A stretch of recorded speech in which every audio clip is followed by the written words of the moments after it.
Sukamara 3 Maret tahun 2020, DBD atau demam berdarah adalah penyakit yang disebabkan oleh salah satu dari 4 virus dengue. Demam berdarah merupakan penyakit yang mudah menular. Sarana penularan demam berdarah berasal dari gigitan nyamuk Aedes aegypti, serta tempat perkembangbiakan jentik nyamuk yang dapat menjadi faktor penularan nyamuk dapat menyebabkan DBD ada di genangan-genangan air dan lingkungan yang lembab. Kabupaten Sukamara sendiri sudah sigap melakukan penanganan pencegahan untuk penyakit DBD. Berikut penjelasan dari instansi terkait yang menanggulangi masalah demam berdarah di Kabupaten Sukamara. 18 itu kita memang peningkatannya signifikan 2018 dibandingkan 2017. Jadi kalau 2017 itu kita tarik 3 tahun ke belakang dulu lah.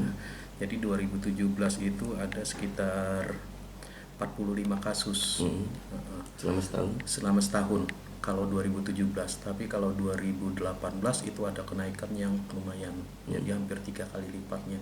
Jadi jumlah kasus itu sekitar 135 kasus. 135 kasus.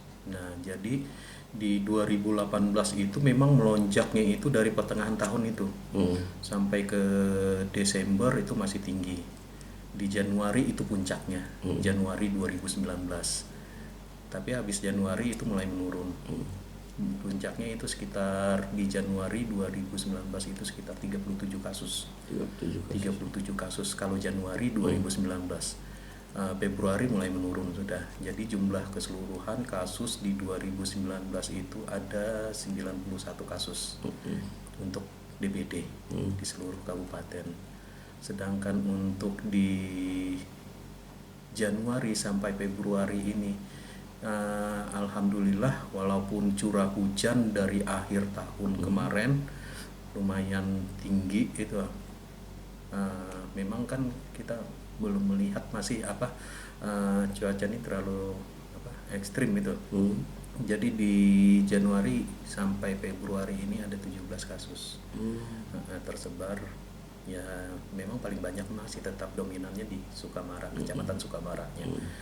Kalau kecamatan Jelai sampai saat ini masih belum ada kasus. Kalau di Pantai Lunci itu ada 2 kasus, di Balai Riam ada 1 kasus, di Ajang ada 1 kasus. Itu. Jadi ada 17 kasus.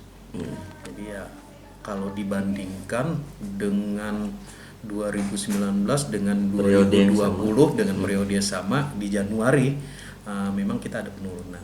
Jadi kita yang merubah mindset masyarakat. Jadi jangan sampai masyarakat ini persepsinya fogging itu sebagai langkah awal kita penanganan kasus demam berdarah, bukan. Jadi itu sebenarnya langkah alternatif terakhir kita. Jadi setelah biasa kita kalau kita dapat data dari rumah sakit dinyatakan positif, baru teman-teman dinas kesehatan dengan puskesmas itu wilayah setempatnya puskesmas. Adanya kejadian di Sukamara, berarti petugas yang di puskesmas Sukamara melakukan PE, penyelidikan epidemiologi. Jadi setelah dilakukan penyelidikan epidemiologi, di situ mereka akan menyampaikan kriteria atau rekomendasi sesuai dengan Juknis. Mereka menyampaikan rekomendasi apakah di situ perlu dipogging atau cuma cukup larvasida atau penyuluhan atau PSN. Itu. Jadi ada 4. Jadi makanya tahun ini dari tahun 2019 kita tidak semua kasus kita pogging. Karena fogging itu kan alternatif terakhir, malahan itu racun toksit yang kita semprotkan ke masyarakat itu kan akan membahaya juga. Di samping itu mungkin akan mengakibatkan resistensi nanti terhadap nyamuk. Nanti akan kebal nyamuk kalau terus-terusan kita malahan dia bisa berevolusi kan itu. Nah, salah satu ada di daerah Bali, mereka melakukan atau pembelian fogging setiap desa, malah jumlah kasus itu malah meningkat.